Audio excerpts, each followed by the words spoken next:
Pero hindi pa yan, lagay mo natin sa ring.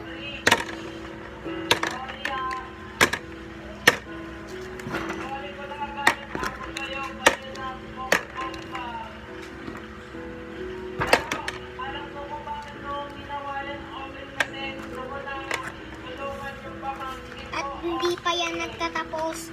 Mahirap talaga tanggalin yung kutsilyo na ito. Ay, ito. Katabi ni Randy Orton siya kami. Siya yung knockman. Ayan. Yung ano ba, brother ata dito. Kaya tatay. Ito, ang hirap niya talaga kaya tinatanggal ko yung box kung saan sila nakalagay.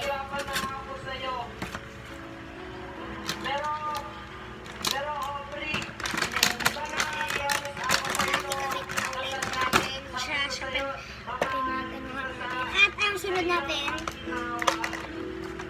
ayan, syempre yung pang-injury nila, yung kapag dinala nila, doon ninoking ni, nag-mocking si, inasara-sara na si Rhea Ripley dito sa WrestleMania.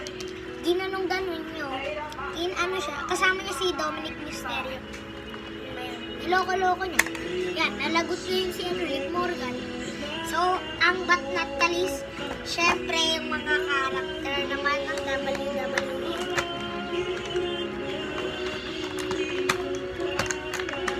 Ayan. Una dyan, si The Undertaker. Ayan. Naka-quiz na pala yung paa niya. Ayan. Alam mo siyang i-standing na kahit anong gusto. Hindi siya nagagay. Sunod natin is si Randy Orton. Yan, kapare-parehas lang sila niya. Nag-cruise yung paa nila. Diba? Ang ganda.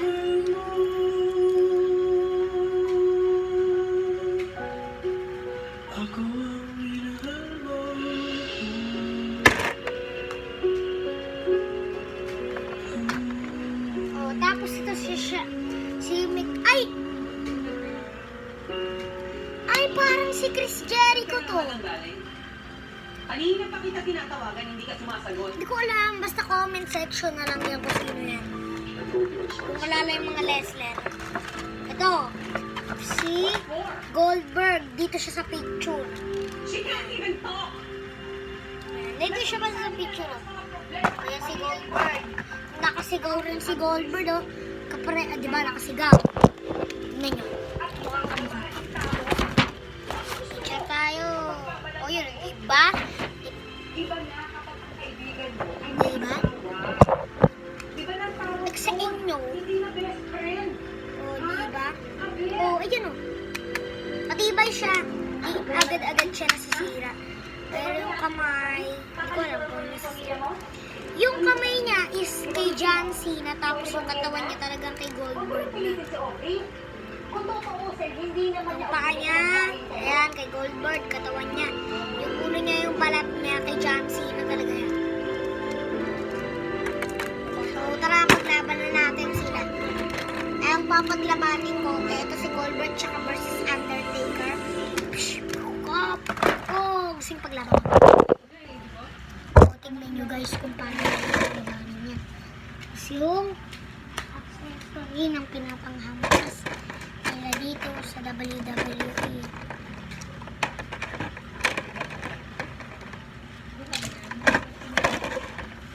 Tara, paglabanin na natin. And the WWE siya na Beba sa Bega. And na Randy Orton are kayo pa kayo. Oh no, sign up to the ring. And now wala lang siguro yung paa ni Randy Orton kay Ric Flair, no? Yung ata tatay ni Ric Flair ata. Pero to, kay The Undertaker na sila talaga. Pero to, kay Ric Flair rin. Yan, kay Ric Flair rin. Fighting now. Oh no! Oh no! Oh no! Dano Goldberg has got a trouble. Well, measure up. My goodness, oh no! Oh no! Choke slam up to the radio. Yo, chocolate. Chocolate up to the lady up. Pero, hanapin mo natin siya, father. Di pa Oh nakakalive. no. Chocolate up to the lady up. And the Undertaker returns. Kanya-kanya na tayo. Pinili mo yung Abnoy na yun kesa yung pamilya mo. Sige! Ako po si Isay, ako po yung nanay ni Boy. At yung kinupkup niyo dito kagabi, may dala kong baby. Oh my God! So good! Ano ang problema? Ito mong chair, guys. Pipinturahan ko to. Tukuloran ko to ng paint gamit na itong black. Ayan. Papalitan ko siya ng black. Tapos ito na yung mga black. Gagawa ko sila ng design niya. Bibili talaga ako ng paint niya. Tapos ayan, papalitan ko din yan. Ayan, nagdanan. Ayan, mga pinapang accessory. Wala, may tao eh. Wala.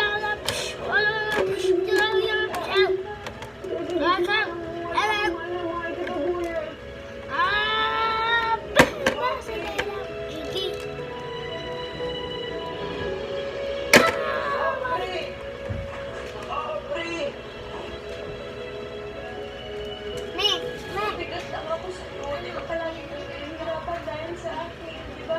Oo, Aubrey, nahihirapan na ako sa'yo. Pero Aubrey, di ba na-promise ako sa'yo, so kasal natin, sabi ko sa'yo, mamahalin kita sa hirap at ginawa.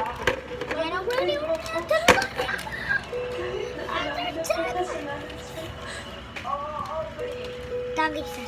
sa hirap at ginawa, Aubrey, mamahalin kita.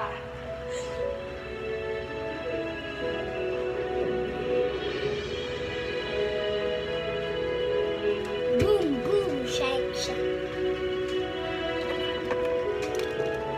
Oh no! Oh no! Dada!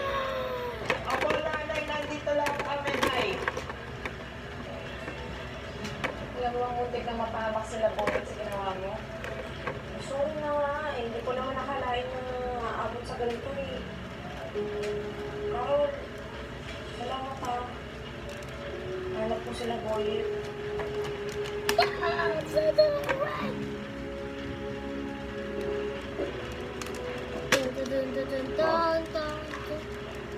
Yung bago pong post na nakita si Abnoy at yung asawa niyang Popo. Okay. Just leave. Leave! Ma'am, may kailangan pa po kayo malaman. What? Si Odette po, tumulong po sa paghahanap para makita si Abnoy. Oh no, the jackhammer! Oh no! Oh no! No, no! It's a Nakausap ko siya eh.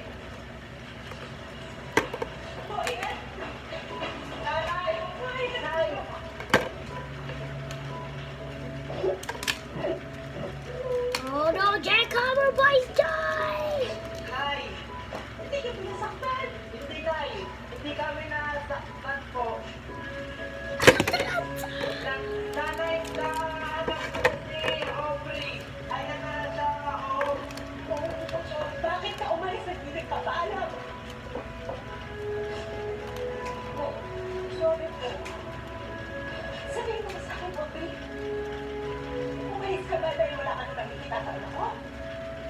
Dahil hindi na siya mayaman? Hindi mo. Bakit ako naniniwala sa'yo? Ano ba bakit ba pwede na sa parang dahil yung magtama mo? Hindi yun? Kung wala ng pera ang anak ko, inapandok mo na lang sila ni Bebe. Ang ngayon ng ganang-ganan. Nay, Nay, huwag mo nakaaaway si Aubrey, Nay. Hindi mo, okay lang. Paano naman sila kung nangyari mo eh? Mukha naman talaga akong pera.